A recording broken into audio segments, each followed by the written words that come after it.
Chairman কারি আবুল সাহেব আমাদের বর্তমান অনেকদিন ধরেই তরুণদের মাঝে আলোচনার একজন শিক্ষিত তরুণ হিসেবে সকলের কাছে জনপ্রিয় কথা ভালো কথা বলেন আমাদের এনডিএম এর চেয়ারম্যান ববিয়ান ভাই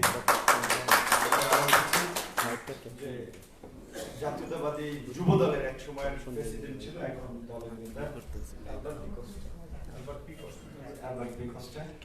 আমাদের সর্বোচ্চ বীর মুক্তিযোদ্ধা ডক্টর জাফর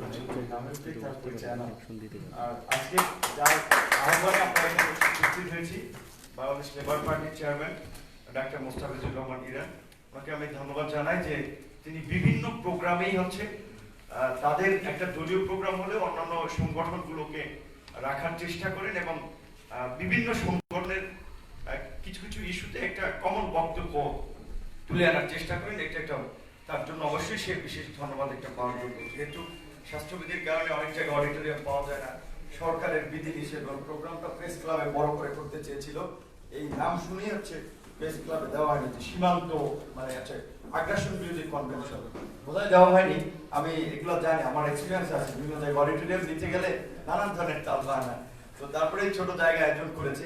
আজকে যে বিষয়টা নিয়ে কথা বলার জন্য মূলত আমাদের স্পেসিফিক টপিক যে আগ্রাসনের কথা বলা হচ্ছে, যে বাংলাদেশে বিভিন্ন দিক থেকে আগ্রাসন চলছে, সেটা যেমন দেশের মধ্যে আবার দেশের বাইরে। দেশের মধ্যে আগ্রাসনটা কিরকম দেখেন, যে মবিয়ান ভাই বলেছেন, আরো অনেকে বলেছেন, সবাই আমরা জানি যে আজকে নিজের দেশে আমি যে একজন নাগরিক আমার ভোটটা আমি নিজে দিতে পারি না। এতদিন বিরোধীরা অভিযোগ করছেন, এখন সরকারি দলের নেতা কর্মীদের থেকে অভিযোগ আসছে, ছোটখাটো চুনোপুটি কোনো নেতা না, সরকারি দলের সাধারণ সম্পাদক ওবায়দুল কাদের সাহেবের ভাই, তিনি উৎকণ্ঠায় আছেন যে যারা তাকে সমর্থন দিচ্ছে না তারা ভোট ডাকাতি করে বিদ্রোহী প্রার্থীকে জিতিয়ে দিতে পারে। এই জন্য তিনি আপনার ডিসির সাথে মিটিং ছিল, সেই মিটিংয়েও তাকে কথা বলতে দেওয়া হয়নি, তিনি পরে চলে এসেছেন ওখান থেকে। খোলা মাঠে তার নেতা কর্মীদের অভিযোগ করেছেন যে এখন ভোট হচ্ছে না, শেখ হাসিনা মানুষের ভোট ও ভাতের জন্য অধিকারের আন্দোলন করলেও ভাতের অধিকার প্রতিষ্ঠা করতেছে, ভোটের অধিকার প্রতিষ্ঠা করতে, এটা আমার কথা না তার কথা। ভাতের অধিকার কতটুকু প্রতিষ্ঠা করতে পারছে সেটা নিয়ে অনেক প্রশ্ন রয়েছে, কিন্তু তিনি সরকারি দলের এইরকম একটা পর্যায় থেকে ভোট নিয়ে শঙ্কা প্রকাশ করেছেন এবং তিনি আরো অনেক কথা বলেছেন। আমার বিশ্বাস আপনারা প্রত্যেকেই সোশ্যাল মিডিয়াতে দেখেছেন, তিনি একরামুল্লাহ চৌধুরীর কথা নির্দেশ করেছেন, অস্ত্র আনা হচ্ছে কোথায়, ফেনীর আপনার কুখ্যাত সন্ত্রাসী বা আপনারাই বলেন কি নাম, নিজামাত, আপনারাই বলে ফেলেছেন, এক নামে একেবারে চিনেন সবাই, তার কথা বলেছেন যে সরকার এই ধরনের দুষ্ট লোক আওয়ামী লীগকে খেয়ে ফেলছে। উনি বলছেন দ্যাটস ট্রু, যে আওয়ামী লীগ এখন দুষ্ট লোকের একটা আখড়ায় পরিণত হয়েছে। ঢাকায় দেখেছেন ক্যাসিনো সম্রাট সাইদ আপিয়া, এরকম অনেকগুলো ঘটনা আছে। এই আওয়ামী লীগের দুষ্ট লোকদের হাতে আজকে আমরা যারা দুষ্টের মধ্যে শিষ্টের পালন করতে চাই, আমরা দিনে বাংলাদেশের বর্ডারে কাঁটাতারে ঝুলিয়ে রাখা হয়েছিল আমাদের ফেলানিকে, সেদিন ঝুলেছিল পুরো বাংলাদেশ। আজকে সেই হত্যার 10 বছর চলে গেলেও কোনো বিচার হয়নি। 7 জানুয়ারি ফেলানি হত্যা দিবসে সীমান্ত লেবার পার্টি কনভেনশনে বক্তব্য রাখছেন সদ্য সাবেক বিপি সবাই লাইভটি শেয়ার করবেন। কুখ্যাত সমালোচিত আলোচিত সবই তার গুণ রয়েছে। হাজি সেলিম সাহেব তার স্ত্রীকে যত র্যাব অভিযান চালানো, র্যাবের মতো একটা প্রতিষ্ঠান, তারা অভিযান চালানোর সময় তারা বিদেশি মদ, অস্ত্র, তারপরে অকিটকি, আইন বহির্ভূত অনেকগুলো জিনিসপত্র সবার সামনে সংগ্রহ মিডিয়ার সামনে উপস্থিত করলেন, ব্রিফ করলেন, 2টি মামলা দিলেন, একটা মামলায় 6 মাস কারাদণ্ড, আরেকটা মামলায় 1 বছর কারাদণ্ড। সমস্ত টক শো এদেশের পেপার পত্রিকা মিডিয়া রাজনৈতিক মহলের আলোচনার বিষয় এখন ছিল ওইটা। কয়েকদিন পরে দেখেন আলোচনা শেষ, তাকে পুলিশ মামলা থেকে অব্যাহতি দিয়েছে। আর পুলিশ বলছে যে সেরকম কোনো অভিযোগ পাওয়া যায়নি। তাহলে কে মিথ্যাবাদী, পুলিশ না র্যাব? কে প্রতারক, পুলিশ না র্যাব? হয় পুলিশ না হলে র্যাব, দুটোই রাষ্ট্রযন্ত্র। তাহলে আজকে আমি যদি ধরে নেই যে র্যাব মিথ্যাবাদী, র্যাব হচ্ছে নাটক করেছিল, তাহলে র্যাব এরকম কত নাটক করেছে? আর যদি ধরে নেই পুলিশ নাটক করেছে, পুলিশ প্রতারণা করেছে, ক্ষমতাসীন দলের দুর্বৃত্ত দস্যুদেরকে বাঁচাতে পুলিশ মিথ্যা প্রতিবেদন দিয়েছে, তাহলে পুলিশ এই 12 বছরে কত এরকম প্রতিবেদন দিয়েছে? ঠিক ঠিক ঠিক। এই কারণে বলছি যে আমাদের কিছু কিছু ঘটনায় খুব খুব আসলে উৎসাহ উদ্বেগের কারণ নাই। যে আপনারা দেখেন ওই যে ক্যাসিনো সাইডকে ধরে, সম্রাটকে ধরে, অমুককে ধরে, তমুককে ধরে, ধরে কি করে তাদেরকে রাজা রাজা রাখে। আপনার বঙ্গবন্ধু শেখ মুজিব মেডিকেল বিশ্ববিদ্যালয়ে কেবিনে থাকে, তাদের রাজনৈতিক কর্মসূচি চলে, বাণিজ্য চলে, সবকিছু চলে। জেলখানা তাদের জন্য তো শ্বশুর বাড়ির মতো। ওটার নাম মাত্র একটা আইওএস দেখানো হয়। দুর্নীতি বিরোধী অভিযানের কথা বলছেন, দুর্নীতি বিরোধী অভিযান ফরিদপুরে এক ছাত্র নেতাকে ধরলেন 2000 কোটি টাকা। আওয়ামী লীগের মূল নেতাদের বিরুদ্ধে তো হাজার হাজার কোটি টাকার দুর্নীতি হচ্ছে, কয়জনকে ধরেছে? এক ছাত্র নেতাকে কেন ধরেছে তার পেছনেও অনেক ইতিহাস রয়েছে। তিনি কার পিএস, কোন ঘটনার প্রেক্ষাপটে ধরেছে সেগুলো অনেক সময় লাগে, এখানে সময় নেই, এই কারণে আমি বলবো না। আর ভিন দেশে আগ্রাসনের কথা যদি আজকে যেহেতু দেশে আগ্রাসনের কথা আলোচনা করলে, ভিন দেশি আগ্রাসনের কথা যদি আমরা আলোচনা করতে যাই, তাহলে আমাদের সীমান্তবর্তী কারা আছে? ভারত, মিয়ানমার, প্রধানত দুটি দেশ। আমাদের তিন দিকে ভারত বেষ্টিত। একটি সহজ হিসেব দেখেন, আমাদের তিন দিকে বেষ্টিত ভারত। সুতরাং তাদের সাথে আমাদের দেশের নিরাপত্তার জন্য কিংবা আমাদের দেশের জন্য তাদের সাথে আমাদের ভালো সম্পর্ক, সুসম্পর্ক দরকার। এবং বিপরীত ভাবে যদি আপনি বিশ্লেষণ করেন, এই ভারতের প্রতিবেশী দেশসমূহ চীন, পাকিস্তান, নেপাল, ভুটান, একটা দেশের সাথে তাদের ভালো সম্পর্ক নাই, একটা দেশের সাথে তাদের ভালো সম্পর্ক নাই। সুতরাং বাংলাদেশকে যতটা না ভারতের প্রয়োজন, তার চেয়ে বেশি ভারতের বাংলাদেশকে প্রয়োজন, যে ভারতের বেশি প্রয়োজন। এখন যেটা আন্তর্জাতিক কূটনীতি বলেন, পলিসি বলেন, সব জায়গায় যেটা বলে থাকেন যে আপনার গিভ অ্যান্ড টেক, ন্যায্যতার ভিত্তিতে উইন উইন ভাবে কূটনৈতিক ভাবে সবাই কাজ করে থাকে বা সব দেশের স্বার্থ রক্ষা করে থাকে। এখন আমাদের প্রধানমন্ত্রী যখন বলে যে ভারতকে যা দিয়েছি তা আজীবন মনে রাখবে, তার মানে সুস্পষ্টভাবে তিনি বলে দিচ্ছেন যে তিনি কিভাবে দিতে পারেন এবং তিনি কত দিয়েছেন। কিন্তু আমরা যদি প্রধানমন্ত্রীকে সবিনয় প্রশ্ন করতে চাই, মাননীয় প্রধানমন্ত্রী, আপনি তো দিলেন আপনার ব্যক্তিগত কোনো সম্পত্তি না, দেশের এদেশের জনগণের সম্পত্তি। সেই জনগণের সম্পত্তি দিয়ে আমাদের জন্য কি আনলেন? 12 বছর ধরে তিস্তার মূলা ঝুলাই রাখছেন, এখন পর্যন্ত সেই তিস্তার চুক্তি আপনারা সমাধান করতে পারলেন না। তারপরে 54টি নদীর ন্যায্য হিস্সা আপনারা আদায় করতে পারলেন না। 6টি নদী নিয়ে আবার যৌথ নদী কমিশনের আলোচনা হচ্ছে, সেখানে বাংলাদেশের বিশেষজ্ঞ প্যানেল বলছে যে আমরা ভারতের কাছ থেকে বিস্তারিত তথ্য দিয়েছি, উজানে কত পানি নেওয়া হয়েছে বা আজকে দেওয়া হয়েছে, ভাটায় কত কি করা হয়েছে, তার হিসেব তারা স্পষ্ট দিচ্ছে না। বিষয় কি করবে? সরকার তো বলবে যে দরকার নেই, ওগুলো দরকার নেই, যা হয়েছে ওইটাই না। কারণ তাদেরকে যা দেয় তারা তাই নিয়ে সন্তুষ্ট। একটা কারণ রয়েছে এখানে, কারণ কেউ তো, যেটা একটা প্রবাদ আছে যে মানে লাভের রোয়ার বোঝা পায়, অলাভের তুলার বোঝাও কেউ পায় না। আওয়ামী লীগ সরকার ভারতকে এইভাবে দিয়ে দিচ্ছে এবং মন্ত্রীদের কথা শুনলে অনেক সিনিয়র ব্যক্তি তাদের নিয়ে কথা বলা আসলে আমার মতো তরুণ নেতাদের, আমার ছাত্র নেতা আমার কাছে অনেক সময় একটু বিব্রতকর মনে, কিন্তু তাদের কথাবার্তা কি ননসেন্স কথাবার্তা বলে যে বাংলাদেশ ভারত স্বামী স্ত্রীর সম্পর্কে এইটা একটা দেশের ফরেন মিনিস্টার বলতে পারে। এবং আমাদের ক্ষমতাসীন আওয়ামী লীগের সাধারণ সম্পাদক ওয়াদুল কাদের সাহেব প্রায় বলে থাকেন, একদিন আপনি দেখবেন অসংখ্য বার তিনি বলেছেন ভারতের সাথে বাংলাদেশের রক্তের সম্পর্ক, রাখির সম্পর্ক। রক্তের সম্পর্কটা কিসের রক্তের সম্পর্ক? এই যে প্রতিনিয়ত সীমান্তে রক্ত জড়াচ্ছে, এই রক্তের সম্পর্ক আপনারা বোঝাতে যাচ্ছেন? গত মাত্র ব্যাখ্যা বিশ্লেষণকারী সাহেব দিয়েছেন, গত 10 বছরে কতগুলো হত্যাকাণ্ড, প্রায় 5 শতাধিক হত্যাকাণ্ড তারা ঘটিয়েছে। এবং আপনার এই যে আপনার মাত্র গত 1 বছরে 45 জন মানুষকে তারা মেরেছে। সারপ্রাইজিং ম্যাটার হচ্ছে আমাদের বিজয় দিবসে আমাদের বিজেপি ভারতের বিএসএফ কে মিষ্টি দিয়েছে, তারা রক্তই দিয়েছে, ওবায়দুল কাদের সাহেবকে দেখানোর জন্য লাশ উপহার দিয়েছে। কিন্তু নির্লজ্জ আমাদের দেশের সরকাররা একটা প্রতিবাদ পর্যন্ত সেটা নিয়ে করতে পারে না। কারণ যেটা বলছি, কারণ তো অবশ্যই আছে, যে কারণে বর্তমান ভোটারবিহীন সরকার যখন আন্তর্জাতিকভাবে বন্ধুহীন হয়ে পড়েছে, যখন কেউ সমর্থন দিচ্ছে না, পশ্চিমা দেশগুলো যখন মানবাধিকার, গণতন্ত্র এগুলো নিয়ে প্রশ্ন তুলছে, এই তখন তাদের দাদারা তাদেরকে সমর্থন দিচ্ছে যে আমরা যতক্ষণ শক্তি আছে তোমাদেরকে সাপোর্ট দেব।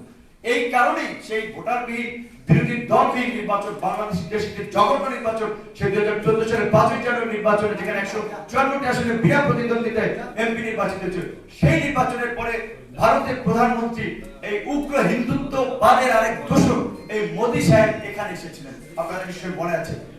এবং তারা স্পষ্ট যে তারা অনেক কিছু সমর্থন কিছুদিন আগে ইন্ডিয়ান হাই কমিশনের বক্তব্য আপনারা শুনেছেন, আওয়ামী লীগের পার্টি অফিসে গিয়ে বলেছেন যে দেশে ভারত ছাড়া আওয়ামী লীগ ছাড়া আমাদের কোনো বন্ধু রাষ্ট্র নেই।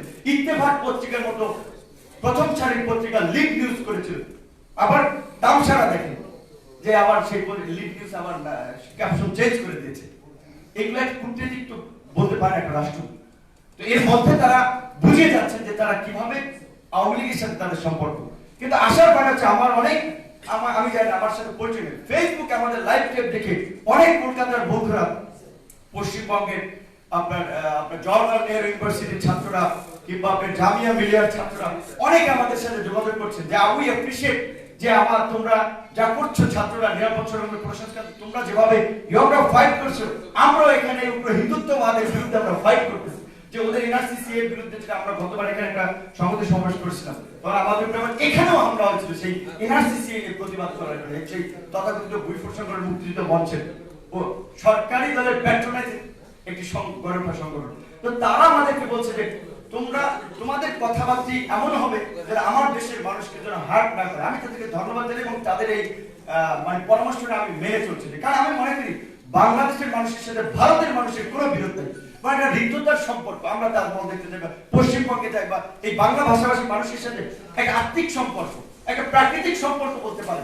কিন্তু দুদেশের শাসকদের সাথে যে সম্পর্ক সেটি শোষণের সম্পর্ক, সেটি কোনো ন্যায্যতার সম্পর্ক নয়। কাজে আজকে আমরা এখানে দাঁড়িয়ে বলতে চাই যে সমস্ত রাজনৈতিক দলগুলোকে ভারতের প্রশ্নে স্ট্রেট ফরওয়ার্ড হতে হবে, যে ন্যায্যতার ভিত্তিতে, যৌক্তিকতার ভিত্তিতে দু দেশের স্বার্থ রক্ষা করে। আমরা চাই না শুধু আমাদের কি দেবা, দু দেশের স্বার্থ রক্ষা করতে হবে। কিন্তু এইভাবে মানে কথা বললে হবে না যে যা দেওয়ার খালি দিয়েই যাচ্ছি, এই পলিসি থেকে আমাদেরকে বের হয়ে আসতে হবে। এবং আজকে বাংলাদেশে যে একটা রুদ্ধদ্বার পরিবেশ রয়েছে, মানুষ কথা বলতে পারে না। এখানে এগুলো বলে আবার টকশোতে যে আপনারা এত কথা বলেন, প্রেস ক্লাবে বক্তব্য দেন, অমুক জায়গায় বক্তব্য দেন, আমি এইটুকু তো দেখেন লাগবে, এখানে পারবেন নাকি আপনারা? আমরা জড়ো হয়ে গেছেন, পুলিশ আসেন, আমরা তো কিছুটা হলেও তো প্রতিহত করার চেষ্টা করবো। একটা মানুষের গণতান্ত্রিক অধিকার রয়েছে সভা সমাবেশ করার অধিকার, আপনারা সেই অধিকার হরণ করবেন। তো সেই জায়গা থেকে আমাদেরকে আউটডোর ইনডোর দুটো জায়গায় হচ্ছে আমাদেরকে অ্যাড্রেস করতে হবে। আউটডোর ইনডোর শুধুমাত্র আসলে ইনডোরে এখন আর সভা সমাবেশ চালালে হবে না, একটু বের হতে হবে, মানুষকে সংগঠিত করতে হবে যার যার জায়গা থেকে। আজকে বলেন আপনার এই লেবার পার্টি ক্ষুদ্র সংগঠন হোক বা বড় সংগঠন হোক কিংবা আরেকজন ছোট সংগঠন হোক, আমাদের তো প্রত্যেকের কিছু ছোট শক্তি হলে রয়েছে, সেটাকে রিভাইভ করতে হবে। আমি একটা আপনাদের সকলকে হয়তো বিব্রত করতে পারি, দুঃখিত, ক্ষমা করবেন, যে বড় বড় রাজনৈতিক দল রয়েছে এই দেশে, এতগুলো দল রয়েছে।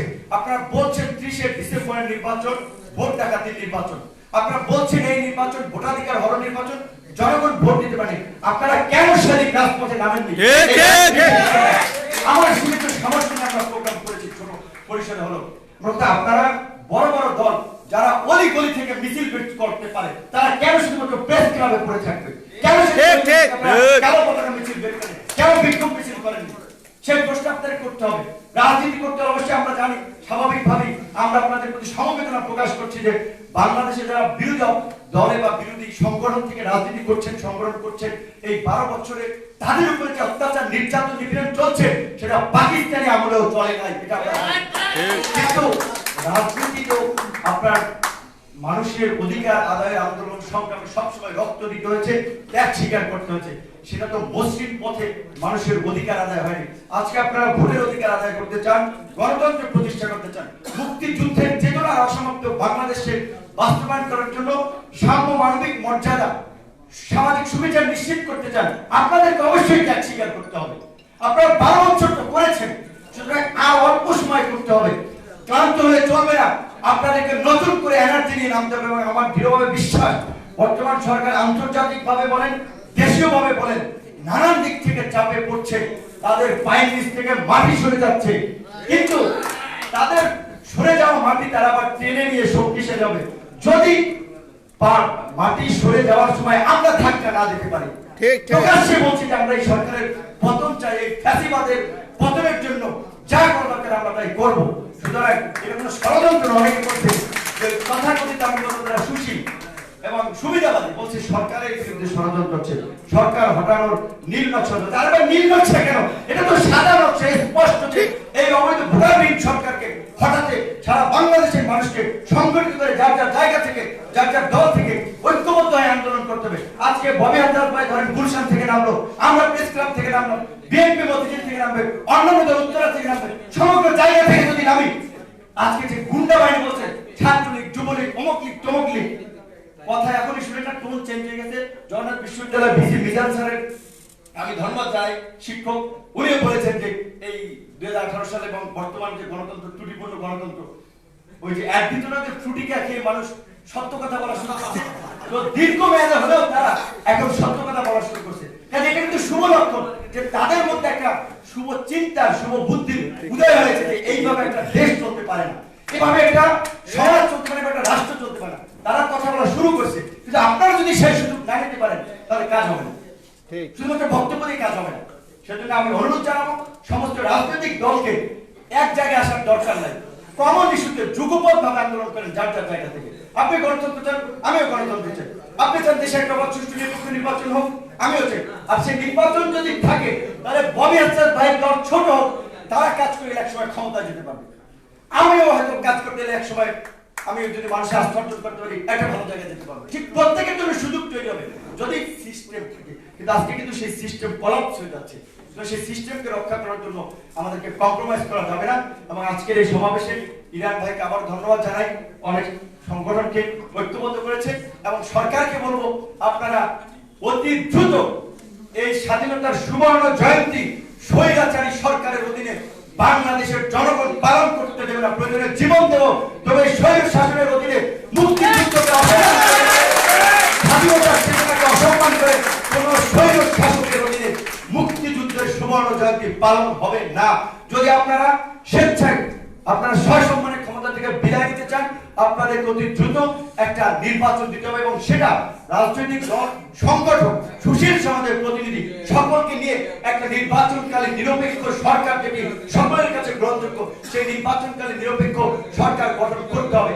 আর যদি আপনারা সেই পথে না যান তাহলে আপনারা ভাগ্যের নির্মম নিষ্ঠুর পরিণতি বরণ করার জন্য তৈরি থাকেন, যে নির্মম নিষ্ঠুর পরিণতি বরণ করছে পৃথিবীর ইতিহাসের সমগ্র স্বৈরশাসক সংগঠন। ভারতীয় আগ্রাসন রুখে দাঁড়াও জনগণ। মানবতা যখন আক্রান্ত, নীরব থাকা অন্যায়।